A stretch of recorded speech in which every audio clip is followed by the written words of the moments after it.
Hello, friend. Jim here with JB's Big Adventure, coming to you from Lake Chapala, Mexico. Now, again, just as a reminder, if you're watching this video, around a week ago, I put a video out that allows our viewers, to be able to answer whatever questions that they might have in regards to moving or retiring to Lake Chapala. So there was an overwhelming response of individuals that not only sent questions in the comments, but also sent emails to us. And some of these emails had, 10, 15 questions to them. So what I've done is I've taken all those questions and answering them. So if you haven't already, this is actually video 2 or part 2 of 2. And you'll want to make sure too to go and take a look at part 1. Before we get to that, if you've not already, I'd like to encourage you to go ahead and subscribe to the channel. It's a great community and family, and I know that you want to be a part of that. It's fast, free, and easy to do. There's a red box in the bottom right-hand corner that says subscribe. Tap on it, you're subscribed, and you'll know when our next video comes out. Also, give us a thumbs up. That way other people know it's a great video to watch about retiring to Lake Chapala. Okay, so in the last video, we went through, I want to say 25, 30 questions. And so today what I'm going to be doing is going through a bunch of questions again, questions that viewers like yourself has asked, and I'm giving the answers to those. So our first question for this video, is there an area where most Canadians live? I would say there are communities where there's a large concentration of Canadians, but it isn't just Canadians. I would say that when you look at both Canadians and Americans, we're pretty much all strewn out everywhere between Ajijic and Chapala. If there's any one area, I would say that there's a lot of Canadians that live in San Antonio. But I also know quite a few Canadians that live in La Floresta. So in regards to answering that, the answer is pretty much all across the lakeside. But I can't think of any just one location where there's more than there are others. So, but there is some spots in San Antonio where there's a large community of Canadians. How far is it to Lake Chapala from Laredo, Texas? You're looking at a 12-hour drive. And when we drove down, we came from Albuquerque, New Mexico. From Albuquerque to Lake Chapala, 24 hours. So we cut each one of our days up into 6 hours of driving. We did the same thing once we got to the border of Laredo, Texas, and that is we broke it up into 2 days. So we drove down half day, and then the other half of the day we made it down here to Lake Chapala. So it's about a 12-hour drive. Now, I believe it's probably one of the closer directions to be able to get here from Laredo, Texas. But good question. Good question. Does the bank want your blood type? So I came out with a video that talked about opening up a Mexican bank account and spoke to one of the managers at one of the branch of the banks here and had gotten a list of the items that were required to open an account. And so she gave me like a list on a document of all the items. And I shared that. And this must have been the second time that they sent this question.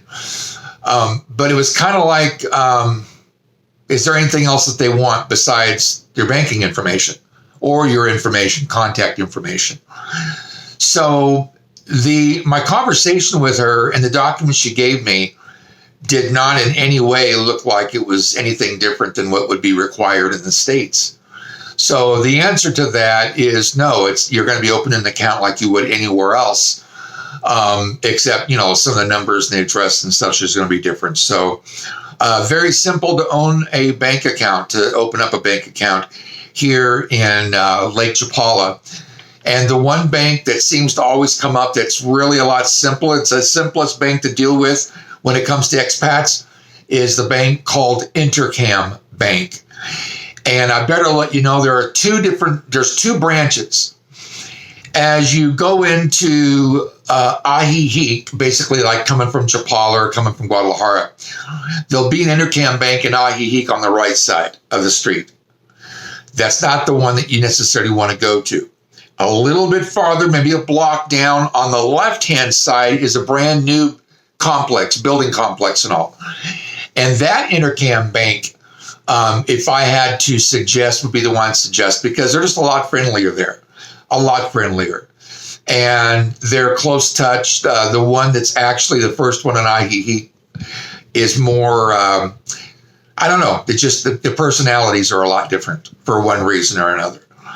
And then we were told by the manager of our complex that she's Mexican, that to deal with the other bank, the one that's at the west end of Ajijic, because it's a lot better branch. So that would be my suggestion for you. Are you sharing properties that are pet friendly? Absolutely. And I pretty much made it clear that Barbara's wanting a dog, and we're going to get her a dog. And so the properties that we're going and looking at, for the most part, are pet friendly. I can't right off the top of my head think of one that is not pet friendly. But yes, the answer is yes, they're all pet friendly. Any ones that we're showing are pet friendly. Now, once we get into our place, I still plan on having videos of rentals and also homes for sale that will still be listed. And I'll try to make sure to remember that if they are pet friendly, to make sure I mention that. So the answer is yes. Do most of the properties come furnished? A large amount of them come furnished. I would say 90% of the places that you're going to rent are going to come furnished. Now, another important thing for you to know, and that is the expats that actually come down for that are snowbirds, whether it come from like the east coast of the States or up in Canada that come down. There's two seasons basically here at Lake Chapala, a high season and a low season. The high season means that there's a larger community. There's a larger number of expats that are here. And that is going to be from November until about April or May. That is considered the low season. I'm sorry, I misspoke on that. High season is going to be from November to about April or May. That's high season, where there's more expats here. Low season is going to be when the expats have gone back to whatever, the U.S. or the States. And that's going to be about April, May up until November. So that is called the low season. Now, I just have to say that when Barbara and I moved here, we actually moved here during the low season. And we were pretty amazed we were here and had heard how much traffic there was and all. And I'm from Southern California. And during the low season, it was not traffic at all. I wouldn't say it was traffic. I mean, you might have longer ride to go, but when it comes down to bumper and you're not moving or anything, that's traffic. But then in November, it was almost like there was a light switch flipped. And all of a sudden, there were a lot more people and a lot more cars on the road. Now, that is during the high season. There's a lot more cars here. Low season, there's a lot less cars, and it's a real difference.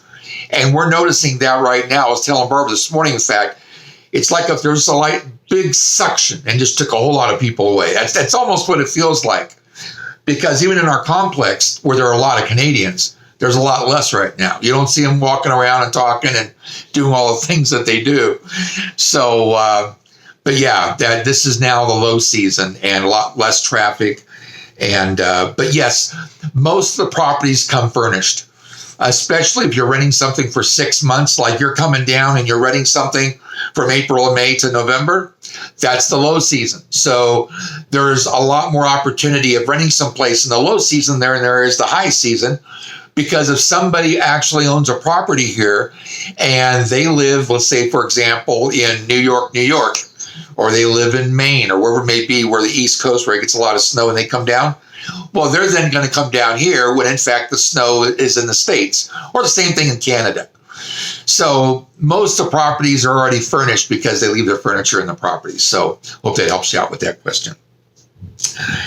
Does Adriana have a website? Okay, Adriana is the immigration, real estate, and estate planning attorney that I did a video with. That she's just a tremendous gal, really a great gal, and very knowledgeable too.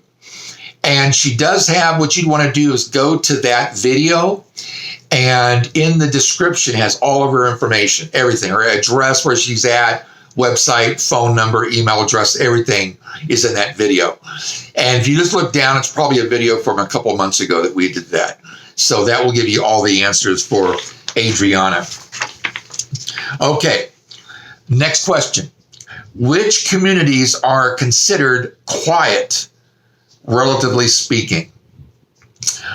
Well, if you're looking for a place that's quiet, and I'm talking about quieter, sometimes, there's those that, those that are from here in Mexico that might live in certain neighborhoods that they still are very festive and do a lot when it comes to music and fireworks, those kind of things. So the places I would say, if you're looking for quieter neighborhoods, you're going to want to be in Upper Ajijic. When I say upper, the Carretera runs parallel with the lake. So anything in Upper Ajijic or Upper La Floresta or Upper San Antonio is everything on the mountainside of the Carretera. Lower would be between the Carretera and the lake. So if you're wanting something quieter, it's going to be the Carretera in Upper Ajijic, Upper La Floresta, and then Upper San Antonio. Those are actually going to be the quieter places. And also I would say too, Upper Chula Vista will also be quieter. How is the dengue situation in the rainy season? Well, I did some looking up on this, and it actually isn't a medical, or I should say it's not an issue here in Mexico, the same as in other places. And when I really did some looking at it, Southeast Asia and South America, lower part of South America, actually where that comes from, that disease and that illness. So it isn't. I've never heard of anybody here getting that. So hope that helps you out there. We're planning on moving from Ecuador to Mexico as soon as our land sells. These are my questions. Okay.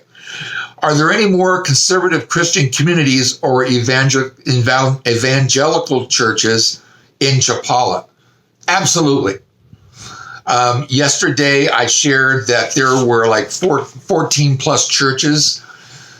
There is Lakeside Community Church, a little chapel by the lake, Lake Chapala Baptist Church, Home Church of the International, Lake Chapala Jewish Congregation, Lakeside Presbyterian Church, St. Andrew's Anglican Church. There's Catholic churches, Abundant Life, Assembly of God, Church of Christ, Mormon, Church of the Holy Spirit, Lakeside Fellowship. And there's more Catholic churches also. So those are the churches. So I would say yes, definitely. There are all kinds of places here that you're able to be a part of that Christian faith and those believers. So the answer is yes. And Barbara and I actually attend one of those. Okay. Can you get around well without a car? The answer to that is yes. You can take public transportation. If you were to take a bus ride from Chapala to Ajijic, it's like 10 pesos. That's 50 cents. All the way from Chapala to Ajijic, 50 US cents. If you want to go and take a taxi cab or take there's private taxis. I don't know exactly what they charge. I've been told somewhere between $8 and $10, $12, somewhere in there, depending on where you're going, how far around the lake you're going. So I'd say yes. If you're not going to have a car, you can get around. Something that's very, very visual here, and that is electric bikes. Electric bikes are huge here, really huge. And you can go back and take a look. There's a video I did several months ago from Chris Stroll, who actually owns Stroll Bikes. He's downtown Ajijic, really a great guy. bilingual. I think his father's from the States and his mother's from here. Speaks great English. And he's really got great deals. And I will just tell you, let him know you saw him on this YouTube channel. You get a big kick out of that. I know there's other folks that have told him they were there because he's told me that. But yeah, that's very, very popular. Stroll bikes downtown Ajijic. And yes, there's a whole bunch of them around here. And I would say it'd be a great thing, or you can get a moped. There's a lot of different things you can get transportation-wise. But yes, you can get around without a car. About how much is a taxi from Chapala to the Guadalajara airport? I've heard anywhere between $15 and $25 US dollars. It's about a half-hour drive from here to the airport. So $15 to $25 to get there. Is there a water problem there? If yes, what exactly is it and how to prepare? A few weeks ago, Chapala, for a couple days, and I don't remember exactly how many days it was, 2, 3 days, 4 days, they didn't have any water. At least the water was on very, there wasn't a whole lot of it. And what happened, apparently they had a pipe break, and I guess there got some contamination in the pipes. And what they had to do is clear the lines out and replace piping, and there were some things done. So there wasn't water there at the time. But that was something, was more or less of a concentrated area in Chapala. It isn't, I can't think of a time at all that we've been without water. I mean, we've always had water. In fact, we've also got drinking water, filtered water here that all the different units actually have. So, and we've never been out of water. So the water thing, I'm going to guess if you go to some of the older areas, there might be some issues with water at times. But as you get into Ajijic and La Floresta and San Antonio, those are some of the newer areas. Also in Ajijic, West Ajijic, the water problem just isn't the same as, and again, it isn't like, and I talked to a lot of expats, it's not like there's places where you're not getting any water. That really doesn't happen much at all. And I pretty much keep my thumb on the pulse of what's happening around the lake. So the answer to that is that, that's all been taken care of. So,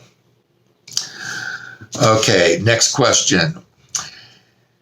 With the food shortages coming in the U.S., will Mexico be affected? I would say no. We shop at different supermarkets, grocery stores, Soriana's, Poncho's, Super Lake. Did I say Soriana's? El Torito. I've never seen that there's a bunch of things missing. And also Walmart. I don't think I've ever seen that there was a shortage of anything at any of the grocery stores.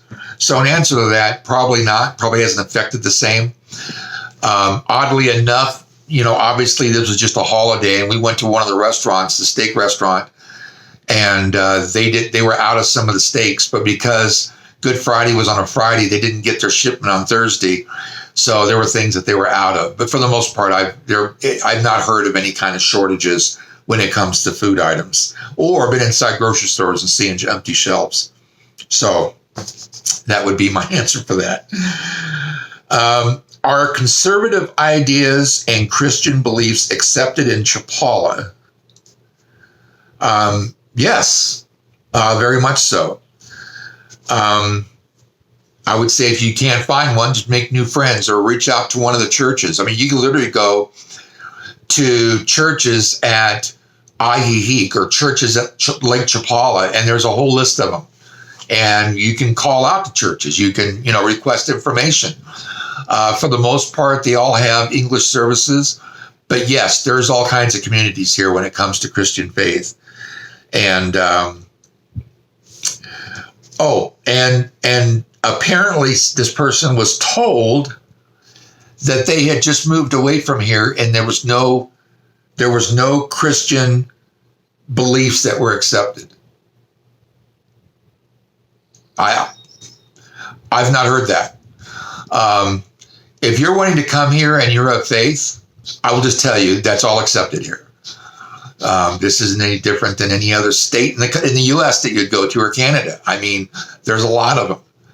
And I'm sure you'd be welcomed at whichever one it would be that you'd be looking to go to. So the answer to that is there's plenty of places to go to for Christian faith. And Barbara and I are very active in our church. And I would say that, yes, there's all kinds of Christian faiths around, and you can find folks that are also believers that you can associate with and such. Okay, this person has a stroke and wanted to know if there's any place on the lake that speaks English. And thank you for that question, because I think it's a great question. Because I realize that there's people in all different health conditions that come down here. Where English is actually spoken the most is going to be in the Ajijic area. That is where there's a large congregation of expats. In fact, I would even say Ajijic, La Floresta, San Antonio. You'll find more people that speak somewhat English, but I think more into the Ajijic, you'll find the English. So if you are challenged speech-wise and you're in Ajijic, you should be able to pretty much get your point across and have someone understand you. So I hope that's a help for you. I'm concerned about bugs, primarily mosquitoes. I don't want to have to keep bug repellent on. I hate that stuff. That stuff's nasty when you spray it on you. You almost feel like you're, it's just a terrible feel. I don't like that stuff. But anyway, we were told about mosquitoes. And we've been here now for almost a year. We've been through the rainy season. I can't tell you how few mosquitoes I've seen. I haven't seen many mosquitoes.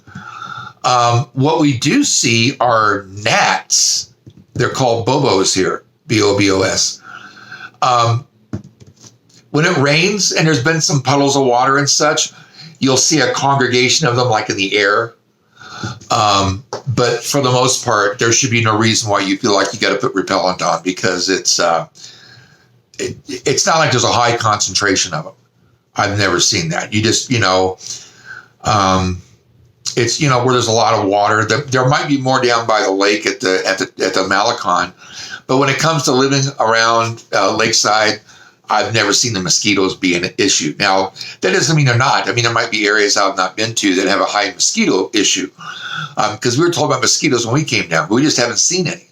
I shouldn't say haven't seen any, but we haven't seen them like some would say, boy, there's a lot of mosquitoes there, because we haven't seen that. But there are gnats. There are gnats.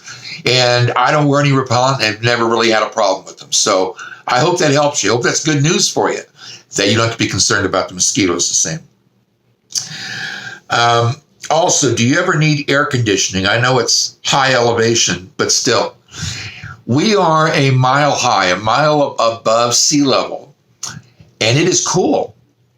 When I say cool, the air comes across the lake and keeps this area at nice temperatures. Now, right now, we're in a little bit of the warmer season, so it might be in the low 80s. The average temperature year-round is about 72. 69 to 72 is what I've been told, or I've found out about. But most, and I'm going to say 95% of the homes, if not more, have no air conditioning. You open up windows, you got fans. I got a fan in here right now going, and I'm very comfortable. So you'll find a lot of places that do have fans, but air conditioning really isn't as big of an issue. There are some places that have air conditioning, don't get me wrong.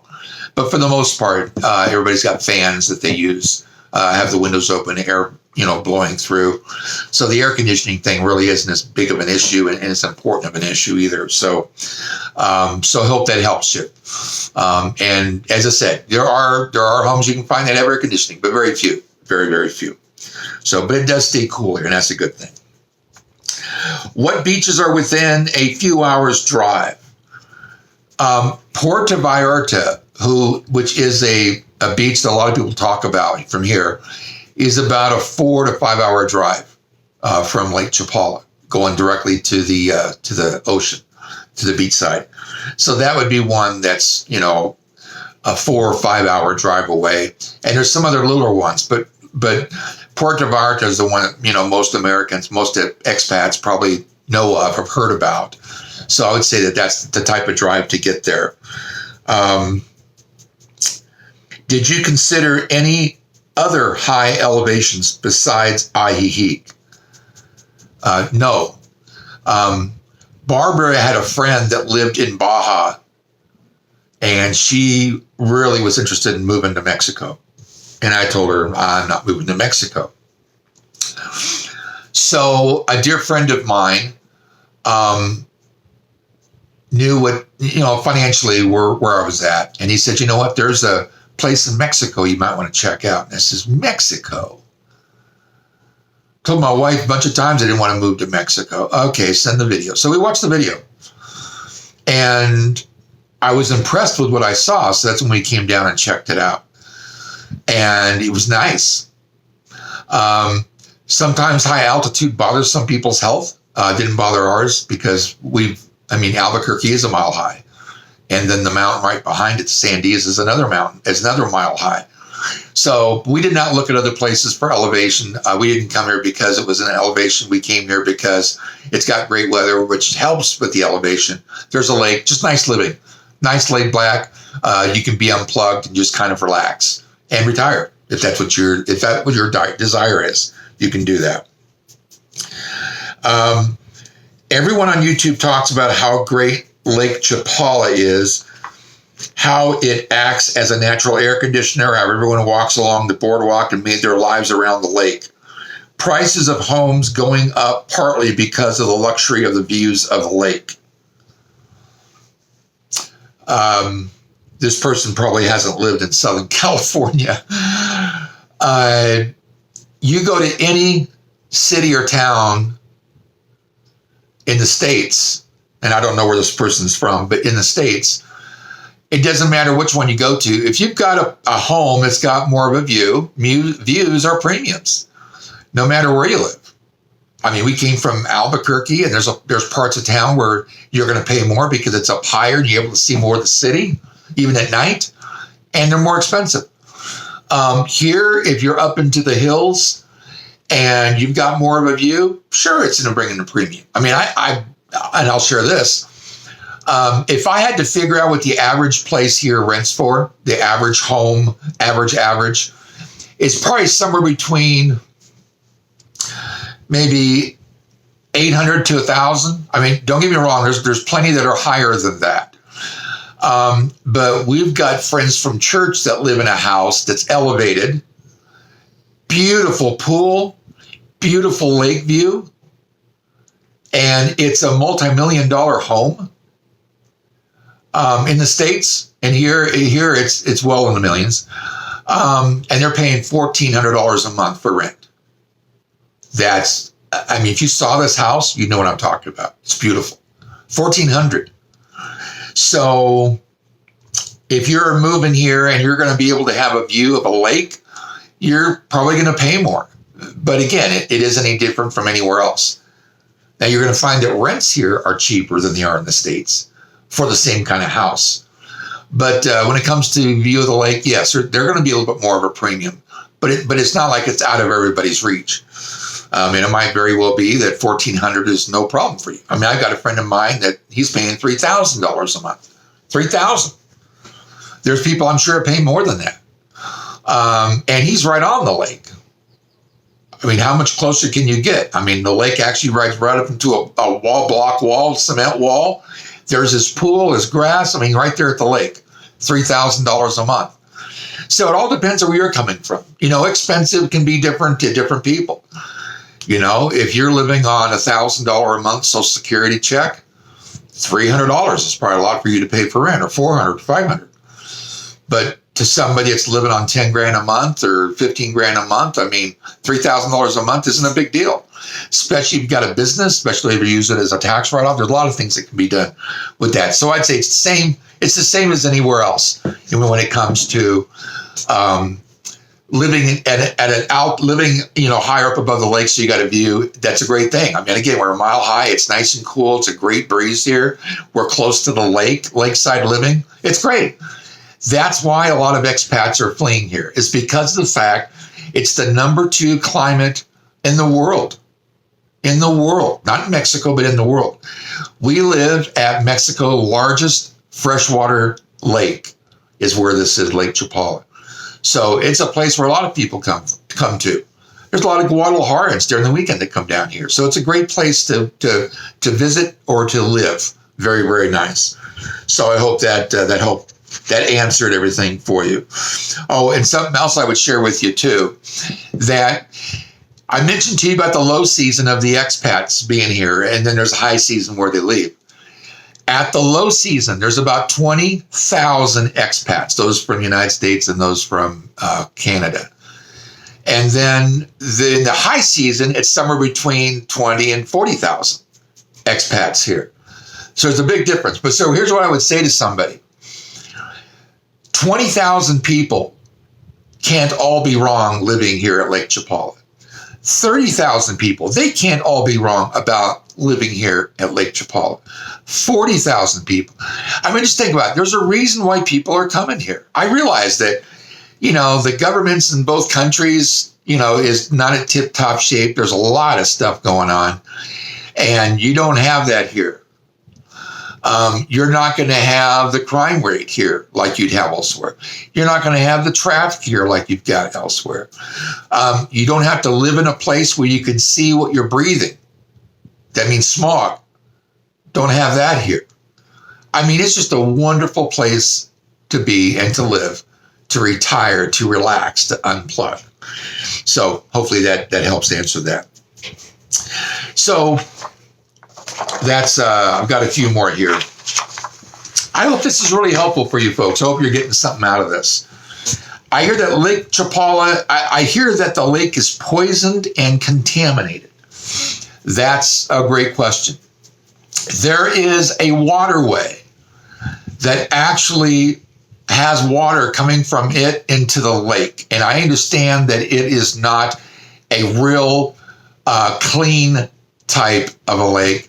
And so there is some contamination in the lake. I don't know of any expats that I've talked to that swim in the lake.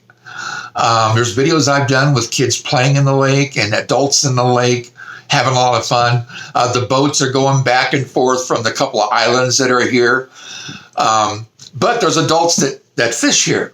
We're talking about expats that fish here.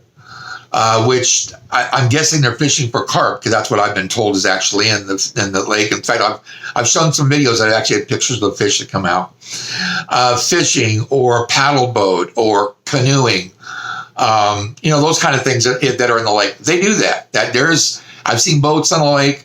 So it's like any other lake. If you have water sports you'd like to be involved in, but when it comes to swimming, as an expat and all, I've never seen an expat swimming the lake. I have seen adult Mexicans that are here local that have, but other than that, I haven't. And there's a lot of kids. A lot of kids are in the lake. It's interesting because it hasn't been until like the last month or so that we've actually seen people in the lake. It's always been nobody in the lake. All of a sudden, every weekend here is packed. But it's a good thing because it brings part of the culture that you're able to live around here at Lake Chapala. And the people are great. They're friendly. It's just a great environment to be. So, yeah, it's heard that there is contamination, but it's not so much that you can't live here. If you live in Southern California, I'm from Huntington Beach, Newport Beach, Seal Beach. They get closed down because they get contaminated. But I'll tell you what, they open back up again and everybody's there surfing and swimming, all kinds of stuff. So it all depends on how much of the story is blown up for you to say, well, it's all contaminated. I can't live there. Well, I hope you don't live by the sea in the States because there's issues there. It just amazes me the things that I hear from expats that aren't necessarily here, but have heard things.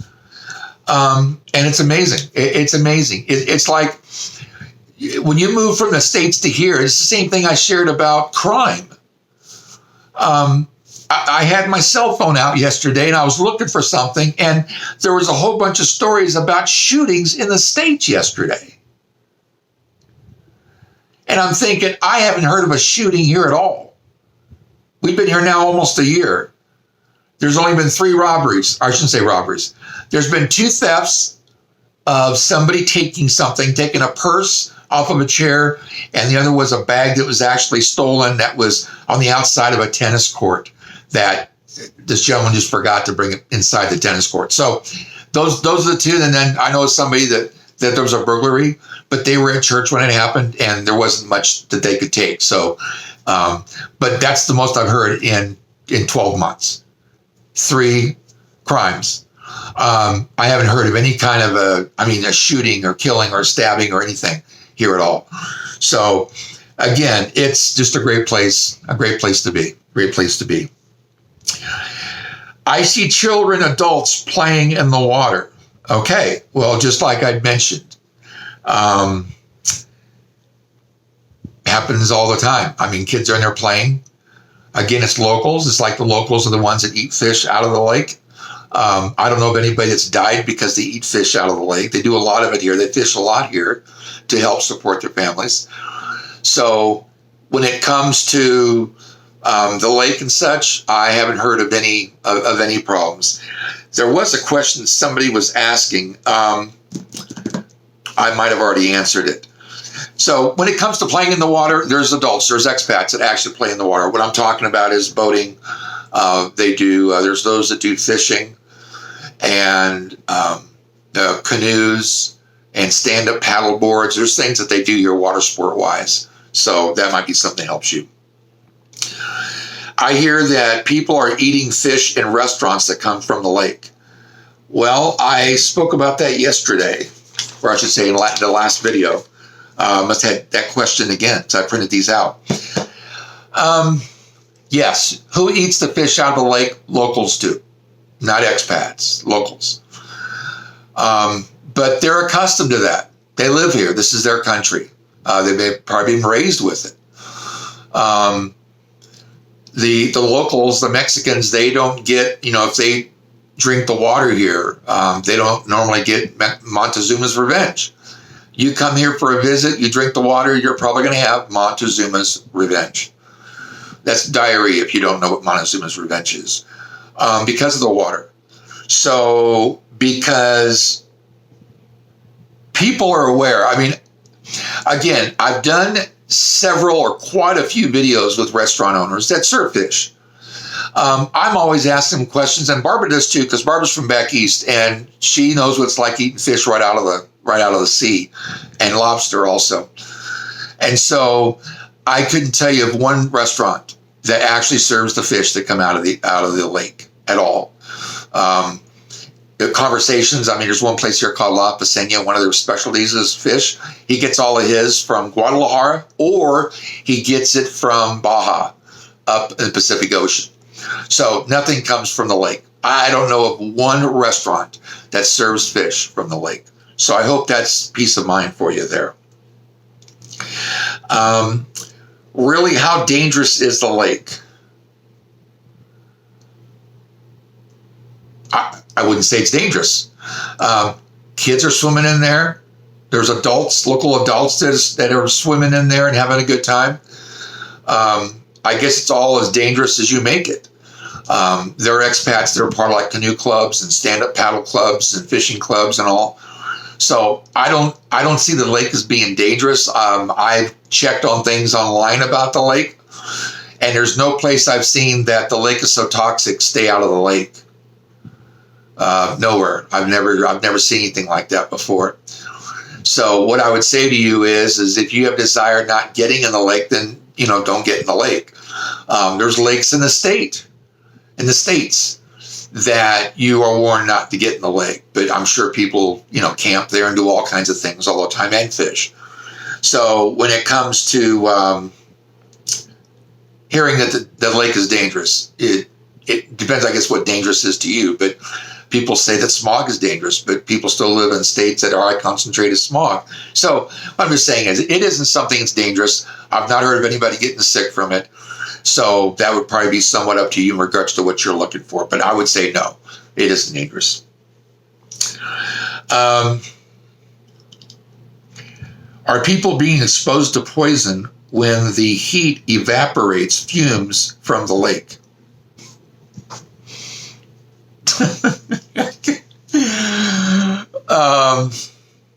I guess I should have read all these before I start answering questions. Fumes. I mean, there's expats that have been here for years and years, not just like 10 years, but 20 and 30 years.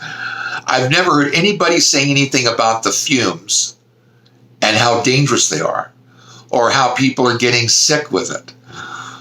There are advisories of people that are looking, or I'd say even websites about people coming. I've never seen one that has ever said, and I've looked at a lot of them and blogs and the whole bit, that, the lake is dangerous because the fumes come off and people get sick. So I would say that's not a challenge. So that's something how I would answer that. And why do children swim in the lake? Because it's fun and their parents allow them to, I guess.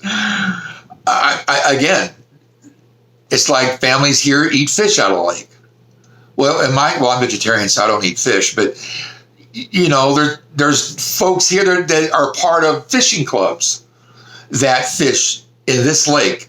Now, from my understanding, they go more towards the center of the lake because it's deeper there and it's clear. It isn't somewhat on the murky side when it's close to the shore, but it's pretty clear out there.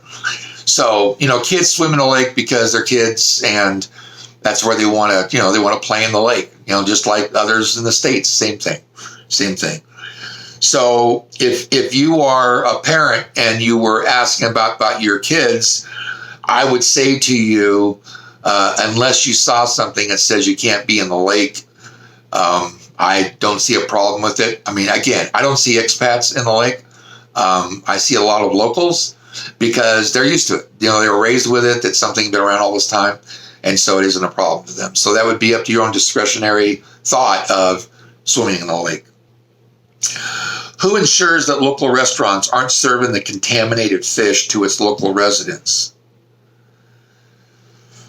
Wow, I must have had this question out like 3 times. If the fish out of the lake was being served at restaurants, don't you think that people would not be going to those restaurants? If the word around is that a lake is contaminated, or you don't want to drink the water out of the lake, or any of those kind of things, if you're at a restaurant, I mean, what you're eating isn't going to, I'll just tell you, isn't beef in the lake. I have done a number, and I think I've just mentioned this before, I've done a number of interviews with restaurant owners. I've never heard one of them say, yeah, we serve fish that are out of the lake. Not heard that. Barbara and I, we've gone to some of the restaurants that are on are at the Chapala Malecon, that are at the east end of the lake, at Chapala, and I've seen trucks all the time coming in there with their fish suppliers. So I just want you to know, I don't think by any doubt that you have to be concerned about eating fish that's out of the lake.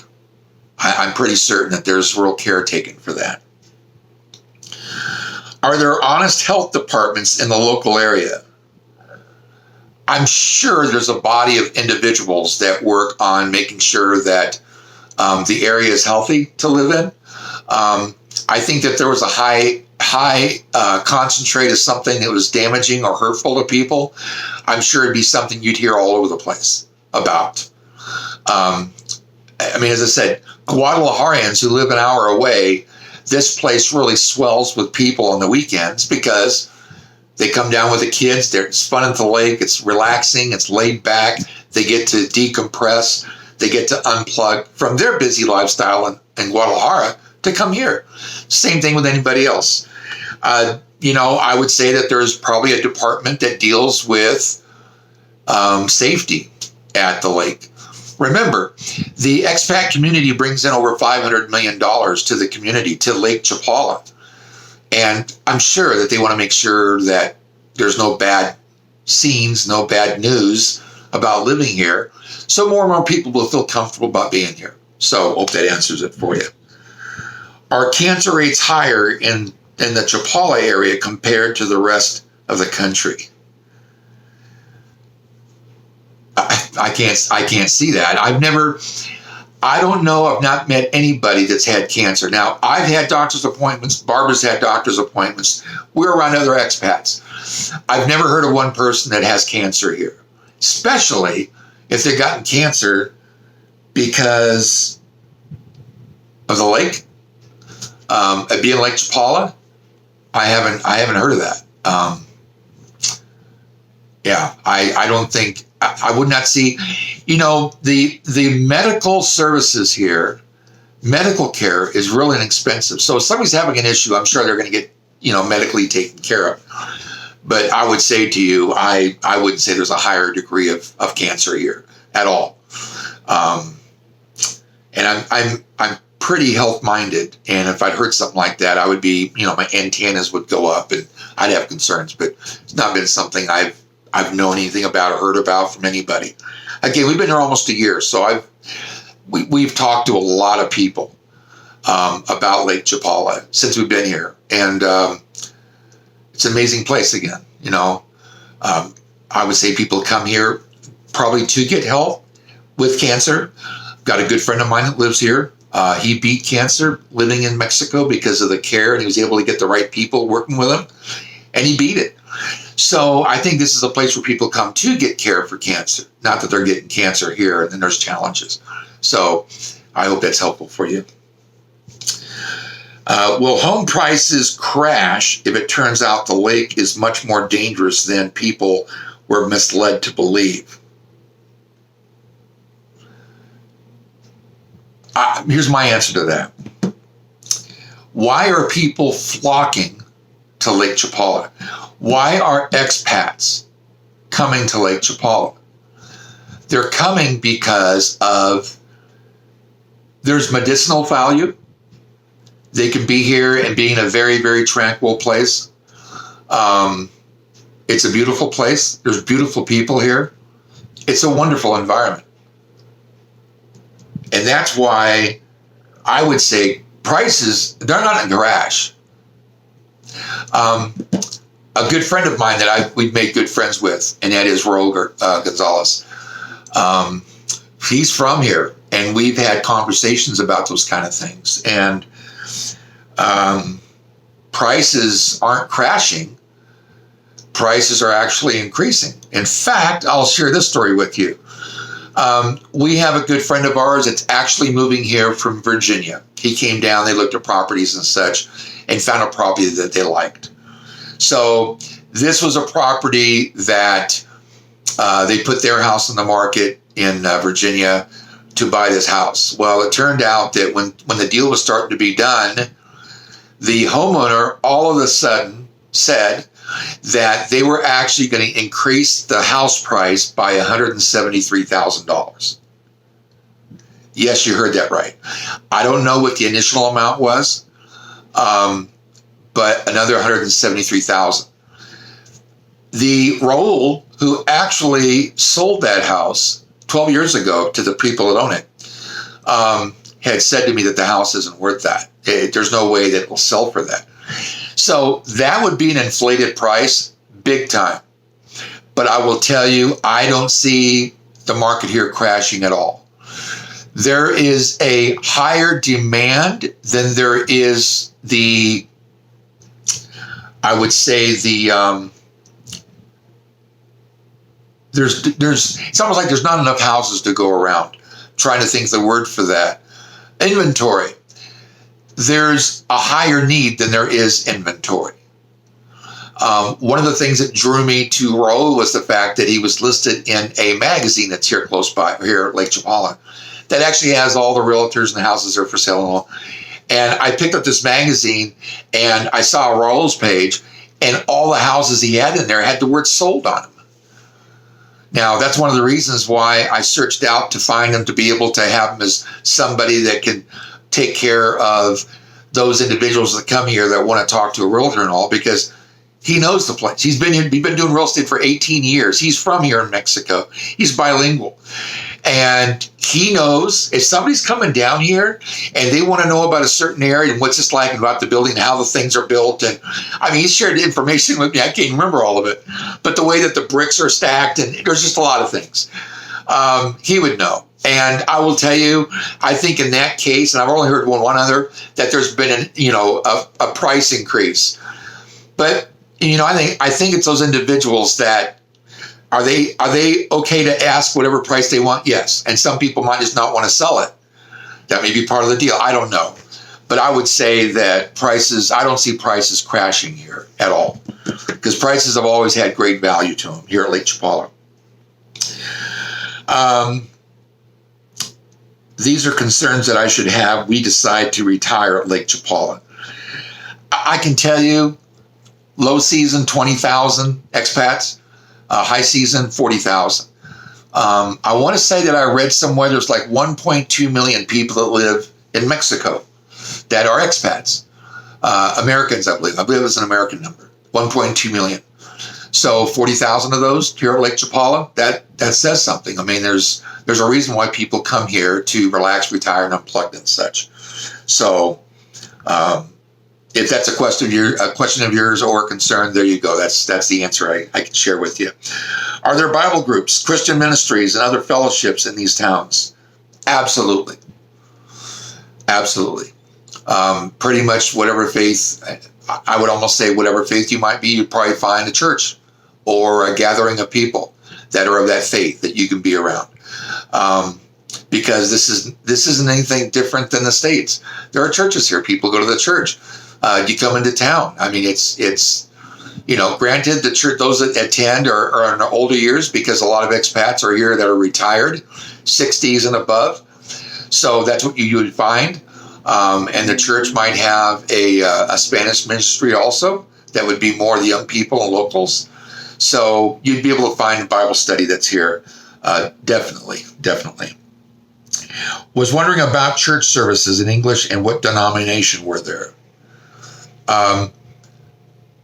The churches I've reached out to, they all had services. I want to say that the Jewish synagogue, the Jewish church, might be doing theirs online through Zoom or something. I believe that's one of the ones I asked about. So, but yeah, there's plenty of Christian activity and belief and people around in the faith that you should be able to find somebody that believes the way you do and has the values that you do and the moral compass that you do. So I would say, yes, you can find those kind of people here too. So that looks like that's all the questions. Wow. That was a lot of questions. That must have been 60 questions. I don't know. But I've enjoyed putting this together for you. Just talking here, I should have maybe read some of the questions through, but I think pretty much I could read them and answer, give the good answers for them. Good answers with information and with fact behind them. So I hope that's been helpful for you. I'll have to do this again sometime. You let me know what your questions are and we do this. And I'll probably do another video down the road of this. So with that, I just want to say, if you haven't already, I'd like to encourage you to go ahead and subscribe to the channel. It's a great community, and I know you want to be a part of it because of all the great things that happen here. So all you got to do is fast, free. It's easy to do.